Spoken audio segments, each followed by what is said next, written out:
आजकल देश में जो स्थिति बन गया है,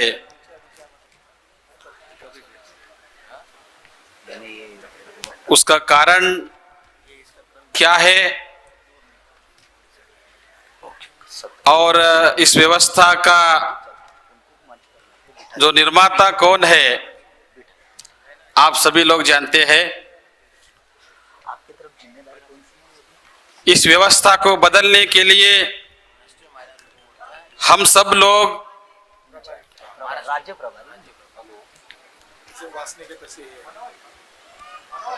आज के दिन यहाँ एकजुट होकर हम लोग आए हैं।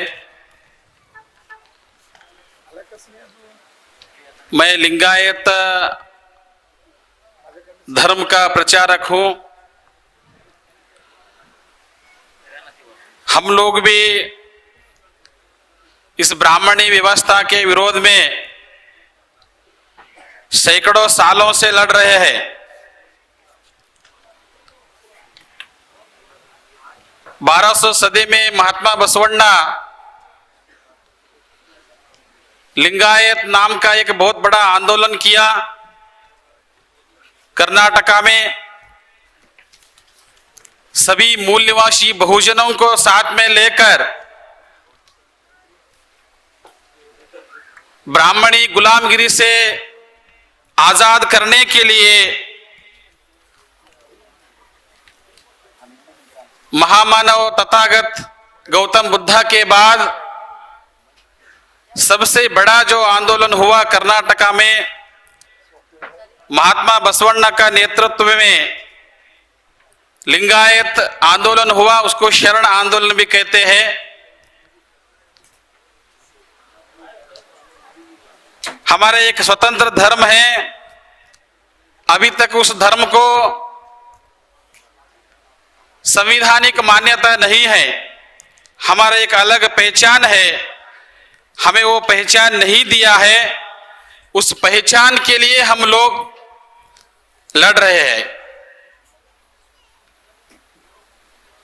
आज करोड़ों के संख्या में इस देश में लिंगायत रहते हैं। खुद को हिंदू हम लोग नहीं मानते हैं, क्योंकि हमारे जो महापुरुषों ने आंदोलन किया था वो ब्राह्मणवाद से मुक्त होने के लिए उन्होंने किया था, उस गुलामगिरी से मुक्ति पाने के लिए किया था। और उनका जो साहित्य है पूरी तरह से ब्राह्मणवाद का विरोध में है, इसलिए हम लोग अलग हैं। लेकिन ब्राह्मणों ने क्या षड्यंत्र की इस देश में? हम सबको एससी, एसटी, ओबीसी लोगों को हिंदू बनाने के लिए उन्होंने एक षड्यंत्र रचाया। आजादी के बाद इस देश में जो जनगणना होते थे, जनगणना करते वक्त हम लोगों को वो लोग जनगणना करने के लिए जो आते थे वो पूछते नहीं थे तुम्हारा धर्म क्या है। हमारे पुरखों से उन्होंने नहीं पूछा तुम्हारा धर्म क्या है, सिर्फ जाति पूछते थे और जाति लिखते थे, उसके आगे सबका धर्म हिंदू लिखा। कोई भी नहीं बोला मेरा धर्म हिंदू है। इस देश में 6 करोड़ लिंगायत रहते हैं, कभी लिंगायत हम हिंदू हैं नहीं बोले। फिर भी जो स्कूल से जो लोग आते थे वो गिनती करने के लिए सबका नाम का आगे हिंदू हिंदू हिंदू हिंदू लिखते थे। ऐसा इस देश में हम लोगों को हिंदू बनाया है। जन्म से हम लोग हिंदू नहीं है, हम लोग भारतीय है। लेकिन अब क्या कर रहे हैं? अब कानून बनाकर हम लोगों को जबरदस्ती से हिंदू बना रहे हैं, कानून बनाकर। तब षड्यंत्र करके किया, हमारे लोग जागरूक नहीं थे। लेकिन अब जागरूक होने के बाद भी वो खुलेआम कानून बनाकर एनआरसी लागू करने का, जो देश भर में लागू करने का जो कोशिश हो रहा है, जबरदस्ती से नहीं, खुलेआम हम लोगों को हिंदू बनाना चाहते हैं और इस देश को, बुद्धा का इस भूमि को हिंदू राष्ट्र बनाना चाहते हैं। अब जो जंग शुरू हुआ है ये छुपकर नहीं, आमना सामना शुरू हो गया है। अभी हम लोगों को तय करने का है क्या करना चाहिए। क्या आप लोगों को हिंदू राष्ट्र में रहना है या हमारे मूल निवासी महापुरुषों ने जो निर्माण किया था, उन्होंने सपना देखा था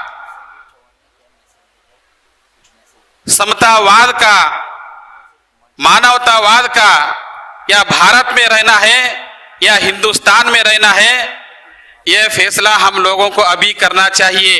वक्त बहुत कम है, वक्त ही हमारे पास नहीं है साथियों। इसलिए सारे एससी एसटी ओबीसी माइनॉरिटी के जो लोग हैं, लिंगायत हैं, बुद्धिस्ट हैं, मुस्लिम है, सिख है, जैन है, क्रिश्चियन है, हम सब लोगों को एकजुट होकर, लोगों को इकट्ठा करके अभी जो एनआरसी जो शुरू है इस देश में वो लागू करने का जो काम चालू है, उसका विरोध में हम सबको एकजुट होकर खड़ा होना चाहिए, लड़ना चाहिए। ये सिर्फ मुसलमानों के लिए नहीं है, सभी मूल निवासियों का खिलाफ है ये कानून। कुछ लोग सोचते होंगे ये सिर्फ मुसलमानों के लिए, हमारा कुछ लेना देना नहीं है। ऐसे जो लोग सोच रहे हैं वो लोग बुद्धू लोग हैं, वो अज्ञानी लोग हैं।